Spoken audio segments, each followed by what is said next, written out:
Rolling. Hey. Hey, you. You wanna go see Rock City with me?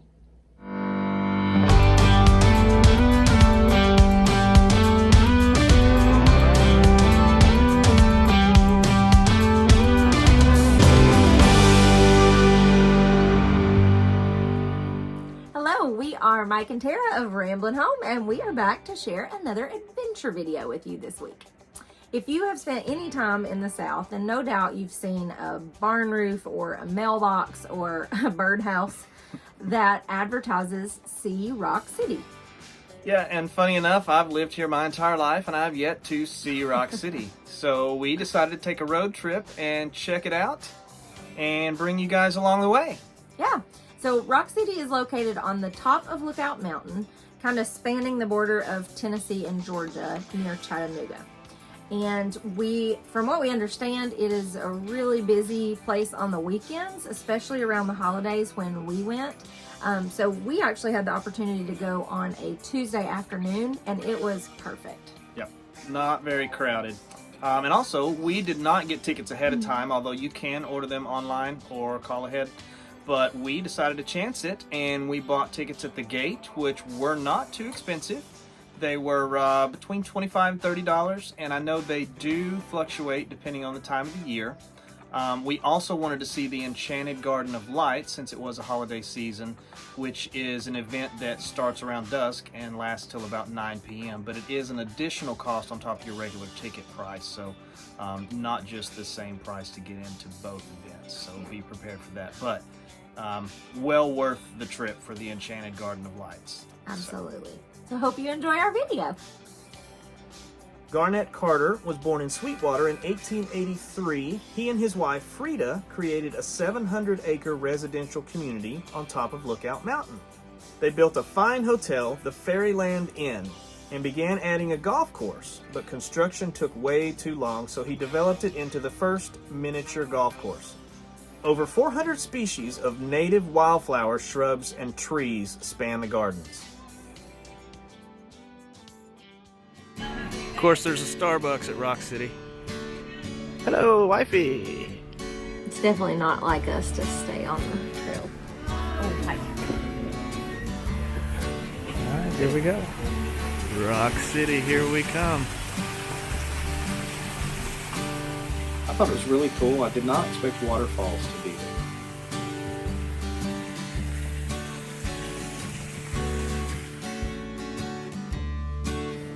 Quite a workout too, actually. Lots of stairs. Yeah, I got my steps in that day.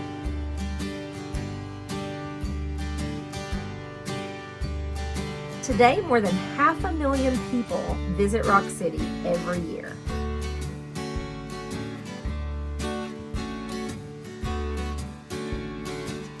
The property encompasses what was known as Rock City, so Frida set out to create the finest rock garden known to man. She marked a pathway between the boulders by unwinding a ball of string behind her as she walked through the gardens, ending at Lover's Leap. She decorated the gardens with German statues of gnomes and fairy tale characters. Garnett knew his wife had created something marketable and decided to open Rock City Gardens to the public on May 28, 1931. When you first come in, you're between a lot of the boulders, and as you go through the tour, you make your way up on top.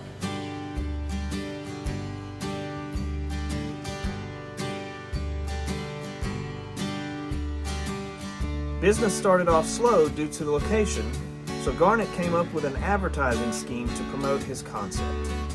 He hired a sign painter from Chattanooga named Clark Byers to travel the country and offered to paint farmers' barns if they would let him also paint 3 simple words on the roof or the side.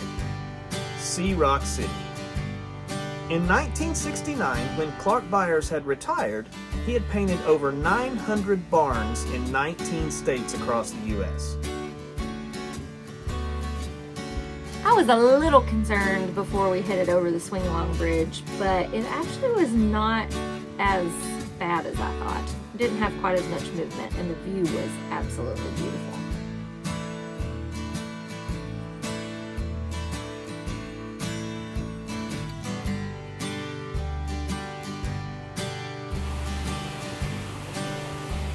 The view from on top of Lookout Mountain at Lover's Leap is amazing, and you really can see 7 states. Once you get up there, they have all 7 state flags. I also like that they had the states mapped out on the ground. That was really cool. We almost missed getting into Fat Man Squeeze. There was people walking around telling us that it was about to close, and I'm glad we made it in because it was a lengthy part of the tour. If we had missed that, we would have had to have taken a pretty short route to the exit. So we made it just in time.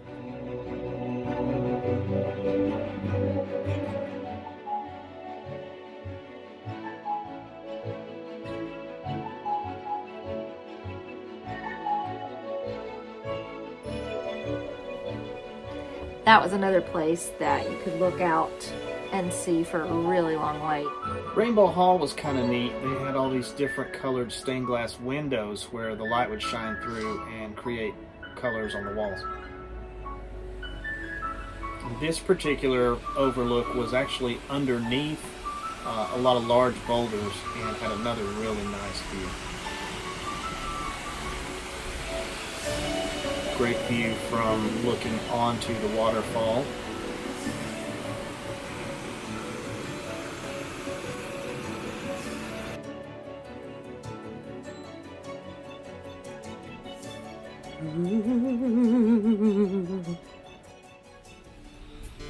That would be a really great place to have a haunted house.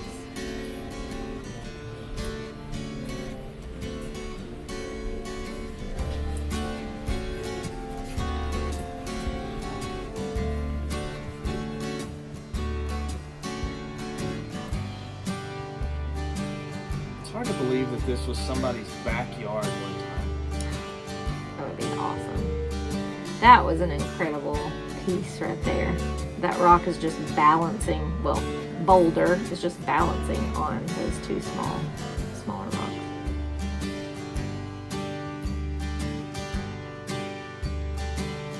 They did a good job with the lights. It was really nice to kind of enhance things that it wasn't overkill.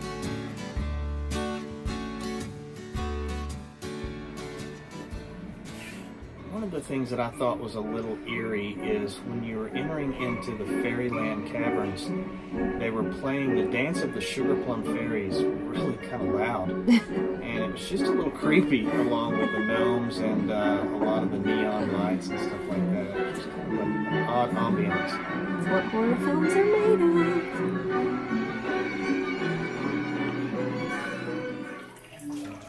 More water.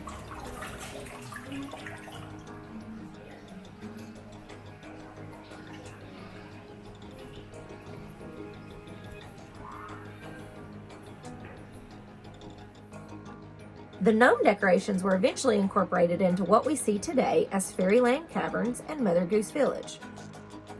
A little cheesy, but it was fun. I think kids would especially appreciate this part. This room was probably my favorite room of the whole tour.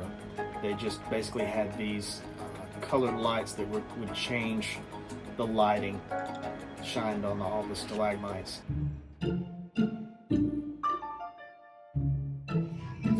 That one, the rain boots.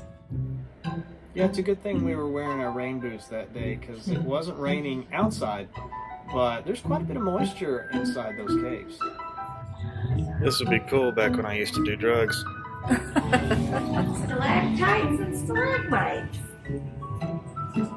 Do you know the difference? Stalactites are on the ceiling. I think the way they said it, if I'm not mistaken, stalagmites you might trip on. I'd live here. He would, actually.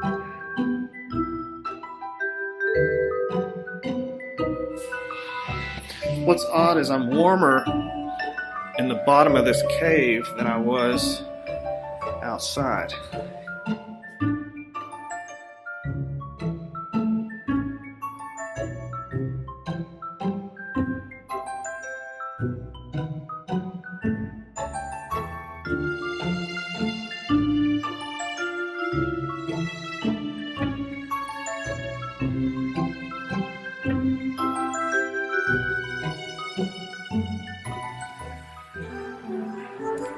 It was kind of neat going through Mother Goose Village because it reminded me of so many little tales that I read when I was a kid.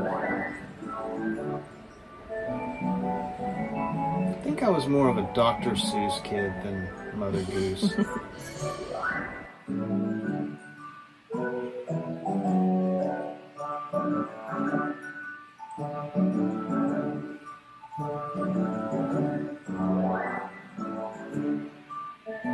I think it's funny that they had Jack Sprat in there and no one ever knows what that is when I say it.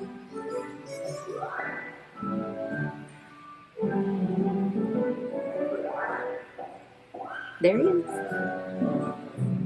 Yeah, I guess they figured by the time you get through the Mother Goose Village, you're over it, because it's right around the corner and it opens right back up to daylight.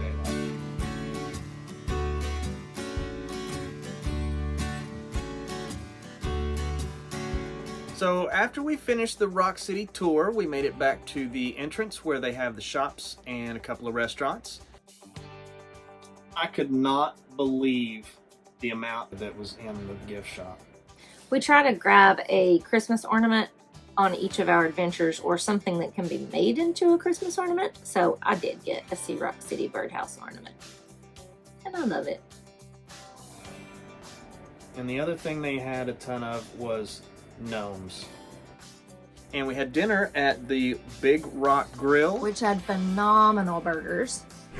Gnome, gnome, gnome. Yeah, I got grease on the camera. And a really nice warm fireplace, which we were able to warm up in front of before grabbing another coffee and heading into the Enchanted Garden of Lights tour, which was ultimately our favorite. The Enchanted Garden of Lights, which runs from November to January, has been an attraction for over 26 years.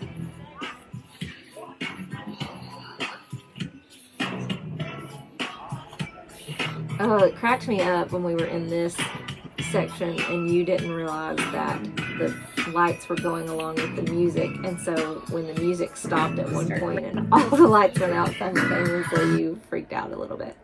Yeah, I almost had a heart attack. That was when it great. came back on. Yeah. The Enchanted Garden of Lights is located on the same property, but with a different entrance and tour route.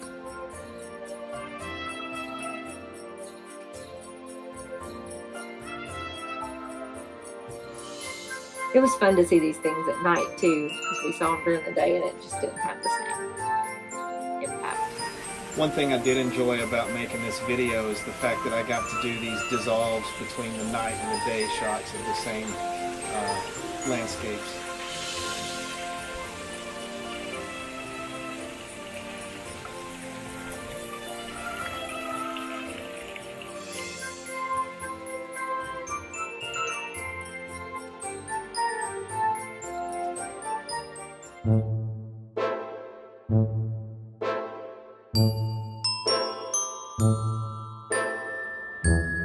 It was actually quite a bit busier than it had been during the day, so I think a lot of people came after work and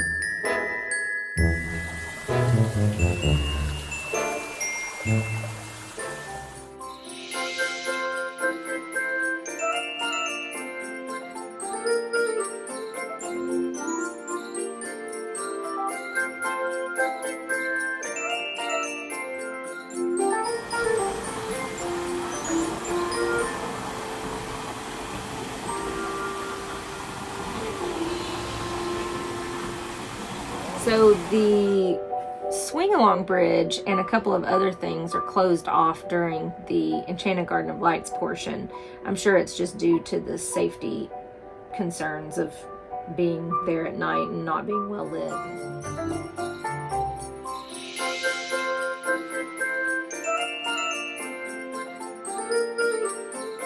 So my family owns a Christmas tree farm, and I thought this was a perfect shot. We hope you enjoyed the video. We definitely enjoyed our tour. A couple of final notes. There is plenty of parking on top of the mountain.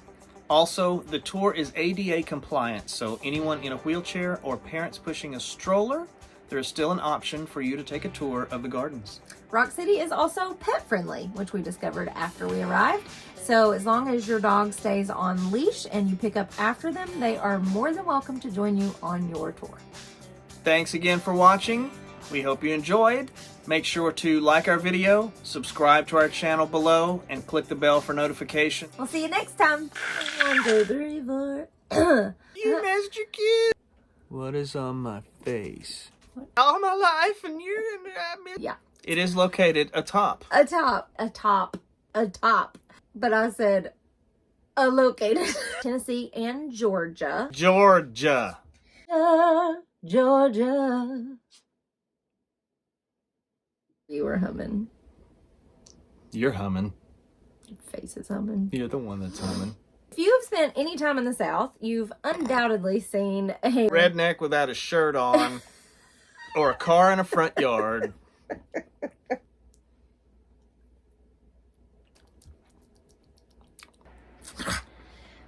One. Hello? Oh, Chloe's drinking water. That was rude. Oh, that's rude.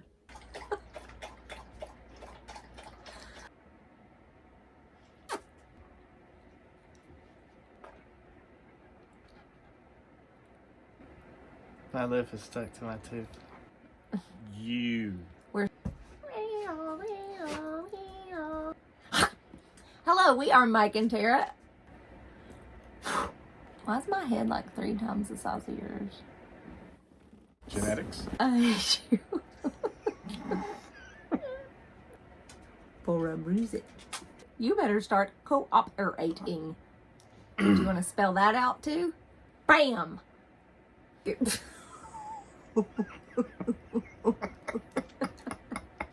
just ended it.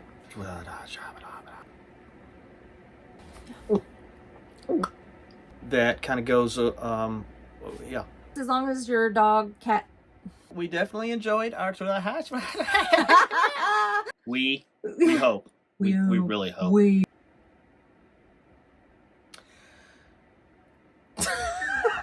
Bum, bum, bum, bum, bum, bum, bum, bum, bum, bum, bum, bum. Mama. Gnome, if you want to. I'm digging up no. Mama, I'm coming. No, I'm digging up gnomes. Just say gnome. That's definitely going to be usable. Cut. Stop.